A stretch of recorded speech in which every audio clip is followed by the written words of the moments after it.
ధనుసు రాశి వారికి ఈ ఆంగ్ల సంవత్సరానికి వీడుకోలు పలుకుతూ కొత్త సంవత్సరానికి స్వాగతం పలుకుతూ జాతకంలో ఉన్న గ్రహదోషాలను ఎలా ఆపుకొని ఐశ్వర్యం ఆనందానికి ఎలా స్వాగతం పలకాలో ఈ వీడియోలో సవివరంగా సంపూర్ణంగా తెలుసుకుందాం.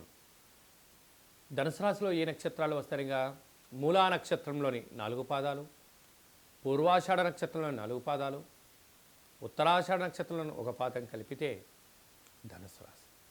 చాలామందికి పుట్టినటువంటి కాల సమయంలో డేటా బర్తులు లేనటువంటి కారణం వలన పేరు యొక్క మొదటి అక్షరాన్ని అనుసరిస్తూ రాశిని తెలుసుకునే ప్రయత్నం చేద్దాం. ఏ, యో, బా, బి, బు, ధ, బా, డా, బే అక్షరాల వారందరూ కూడా ధనుసు రాశి జాతకులు.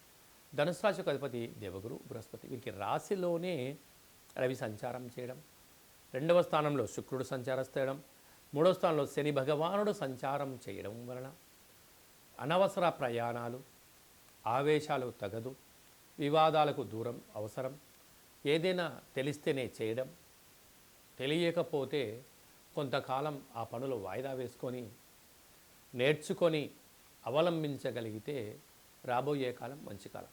అర్ధాష్టమ రాహు మీ జాతకంలో ఈ సంవత్సరంలో ఆంగ్ల సంవత్సరంలో చివరి ఆదివారం సోమవతి అమావాస్య సందర్భంగా, అలాగనే మంగళవారం అమావాస్యతో కూడుకున్నట్టు అవ్వడం వలన ఆ రాహు పొంచి ఉండడం వలన నరాల బలహీనత, అనారోగ్యము, యంత్రాలతో, ఆయుధాలతో, పోలీస్ స్టేషన్లు, కోర్టు బెట్లతో మీకు పనిపడే పరిస్థితి ఉంది.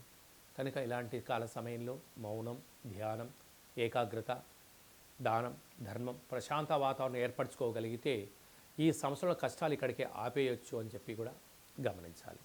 అలాగనే 6వ స్థానంలో గురు సంచార స్థితి ఉండడం వలన ఏదో రుణ సమస్య, రోగ సమస్య, శత్రు సమస్యలు పొంచి ఉన్నాయి. తస్మాత్ జాగ్రత్త. అష్టమంలో కుజుడు సంచారం చేయడం వల్ల కుజదోష ప్రభావం కారణం వలన జలగండం, అగ్నిగండం, వాయుతత్వమైన గండాలు పొంచి ఉన్నాయి. తస్మాత్ జాగ్రత్త. ఇలాంటి కాల సమయంలో ఏం చేయగలగాలి అన్నట్లయితే మనము ఒక గ్లాసు బియ్యాన్ని అన్నంగా ఏర్పాటు చేసుకొని అందులో పసుపును బాగా కలిపి అందులో ఒక నిమ్మకాయని ఏర్పాటు చేసుకొని వీటిని దుర్గామాత దగ్గర అమ్మవారికి నైవేద్యంగా పెట్టి కొద్ది భాగాన్ని తీసి దిష్టి తీసి ప్రవహించే నీటిలో వేయడం, కుక్కలకు ఏర్పాటు చేయడం వలన అంతర్గతమైన బహిర్గతమైనటువంటి సంఘర్షణకు సంబంధించిన దోషాలు తొలగిపోయి ఈ సంవత్సరంలో జరిగినటువంటి చెడు అన్నిటికీ ఒక బలిహరణ అని చెప్పి గమనించాలి. రాబోయే కాలానికి స్వాగతం పలుకుతూ 2025 సంవత్సరం అంతా కూడా ధనుసు రాశి వారికి యోగానికి స్వాగతం పలకండి అని చెప్పి కూడా గమనించాలి. అలా కుదరలేదు, ఈ కింద మనం సంప్రదించండి, మీకు వీడియో కాల్ ద్వారా కార్యక్రమాన్ని చేయించి ఈ కష్టాలకు స్వస్తి పలుకుతూ ఐశ్వర్యం స్వాగతం ఎలా పలకాలో తెలియజేయడం జరుగుతుందని చెప్పి కూడా గమనించాలి.